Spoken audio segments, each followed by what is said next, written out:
नमस्कार, स्वागत है आप सभी का। आप देख रहे हैं द ऑर्थोडॉक्स इंडियन और आपके साथ मैं हूं प्रियांशु शर्मा। रात के 9 बज चुके हैं और समय हो चुका है दिन भर की बड़ी खबरों की ओर रुख करने का। वो खबरें जो दिन भर रही चर्चाओं में और जिनके बारे में जानना आपके लिए बेहद जरूरी है।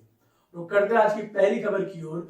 लखनऊ में एक कार्यक्रम में बोलते हुए रक्षा मंत्री राजनाथ सिंह ने कहा कि भारत की सुरक्षा व्यवस्था अब किसी भी विदेशी ताकतों पर आश्रित नहीं रहेगी।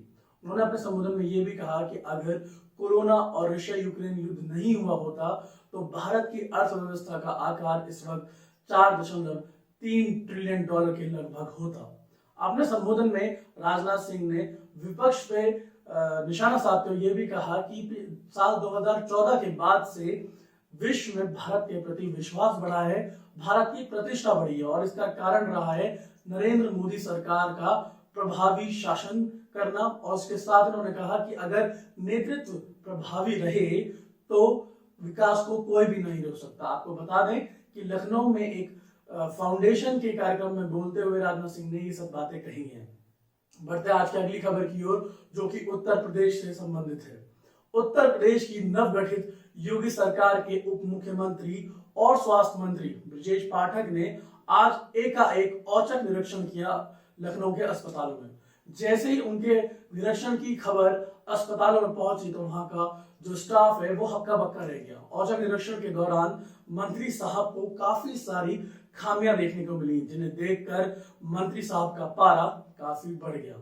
अपने दौरे के दौरान मंत्री साहब यानी कि ब्रजेश पाठक ने साफ कर दिया डॉक्टरों को कि कोई भी डॉक्टर, कोई भी सरकारी अस्पताल का डॉक्टर किसी भी मरीज को अस्पताल के बाहर की दवाई नहीं लिखेगा। इसके साथ साथ उन्होंने पत्रकारों को यह भी बताया कि जल्द ही सारे अस्पतालों को राज्य कंट्रोल रूम से जोड़ा जाएगा, जिसके तहत सभी अस्पतालों में सीसीटीवी लगाए जाएंगे और जिसके तहत ओपीडी और दवा सेंटर्स पे सतत निगरानी रखी जाएगी। जिसके बाद अगर कोई भी खामी मिलती है तो उस पर त्वरित कार्रवाई की जाएगी। अपने दौरे के दौरान जो भी उन्हें खामियां मिली ब्रजेश पाठक को, उसके लिए उन्होंने शासन स्तर के आदेश जारी कर दिए हैं जांच के लिए। बढ़ते आज के अगली खबर की ओर, जो कि एक बार फिर से संबंधित है योगी सरकार से। आपको बता दें कि योगी सरकार का 2.0 यानी कि दूसरा कार्यकाल शुरू हो चुका है और अब बताया जा रहा है कि जल्द ही उनका पहला बजट आ सकता है। बताया जा रहा है कि 26 मई को योगी आदित्यनाथ अपनी दूसरे कार्यकाल की सरकार का पहला बजट सदन में पेश कर सकते हैं। आपको ये भी बता दें कि इस बार से जो उत्तर प्रदेश की विधानसभा होगी वो पहली विधानसभा होगी जो कि पेपरलेस रहेगी उत्तर प्रदेश के किसी भी कार्यकाल में। यानी कि यहाँ पर आप पेपरों की जगह ले ली है टैबलेट ने, यानी कि मॉडर्नाइजेशन हो गया है। यानी कि चलिए थोड़े बहुत पेपर तो कहीं ना कहीं बचेंगे। आपको बता दें कि इस बार बताया जा रहा है कि जो ये बजट है इसका जो आकार होगा वो 6 लाख करोड़ के करीब हो सकता है। और इसमें जो सबसे अहम मुद्दा जिस पर सरकार जोर देगी वो है अधूरे पड़े एक्सप्रेसवे और मेट्रो रेल प्रोजेक्ट। क्योंकि साल 2024 में लोकसभा के चुनाव है तो उत्तर प्रदेश की योगी आदित्यनाथ सरकार का रैपिड रेल जो कि दिल्ली से मेरठ चलने वाली है उस पर भी जोर रहेगा। बढ़ते आज की अगली खबर की ओर, उत्तर प्रदेश की इलाहाबाद हाईकोर्ट ने आज यूपीटीईटी के 2021 के प्रमाण पत्र जारी करने पर रोक लगाते हुए राज्य सरकार से पूछा है कि प्राइमरी स्कूलों में जो आप सहायक अध्यापकों की नियुक्ति करने वाले हैं, क्या उसके लिए एनसीटीई ने कोई भी नोटिफिकेशन जारी की है या नहीं। इसके जवाब का हाईकोर्ट को अब इंतजार है। ये जो फैसला सुनाया है हाईकोर्ट ने, ये एक प्रतीक मिश्र की याचिका पर जज ने सुनाया है जिनका नाम है सार्थक। बढ़ते आज की अगली खबर की ओर, जो कि एयर इंडिया से संबंधित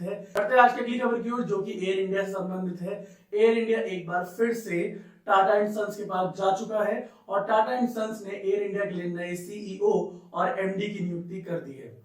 टाटा एंड सन्स ने न्यूजीलैंड के रहने वाले कैंपबेल विल्सन को एयर इंडिया का नया सीईओ और एमडी नियुक्त किया है और उनके नियुक्त होने की सारी कागजी कार्रवाई पूरी हो चुकी है। आपको बता दें कि 50 वर्षीय विल्सन को 26 वर्ष का एविएशन इंडस्ट्री में अनुभव है और फिलहाल वो सिंगापुर की किफायती एयरलाइंस के सीईओ है जिसका नाम है स्काउट। बढ़ते आज की अगली खबर की ओर, जिसमें LIC के IPO रोकने पर जो याचिका दायर करी गई थी सुप्रीम कोर्ट पे, उस पे अंतरिम रोक लगाने से इस मामले की सुनवाई 3 जजों की बेंच कर रही थी, जिसमें जस्टिस DY चंद्रचूड़ थे, जस्टिस सूर्यकांत थे और जस्टिस PS नरसिम्हा थे। अपने आदेश में तीनों जजों की बेंच ने ये बोला है कि सुप्रीम कोर्ट को कमर्शियल इन्वेस्टमेंट पे किसी भी प्रकार की राहत देने से, रोक लगाने से बचना चाहिए। हालांकि आपको बता दें कि IPO पर सुप्रीम कोर्ट ने केंद्र सरकार और LIC से 8 हफ्ते के अंदर जवाब मांगा है, उनको नोटिस दिया। देखना होगा कि इस मामले में केंद्र सरकार और LIC का क्या जवाब आता है। ये जो याचिका थी ये LIC के ही कुछ पॉलिसी धारकों ने दायर की थी सुप्रीम कोर्ट में, जिसे तो ये थी दिन भर की सारी बड़ी खबरें जिनके बारे में जानना आपके लिए बेहद जरूरी था। अब समय हो चुका है आपसे विदा लेने का। कल फिर आपसे मुलाकात होगी रात 9 बजे। तब तक के लिए अपना बेहद ख्याल रखिए।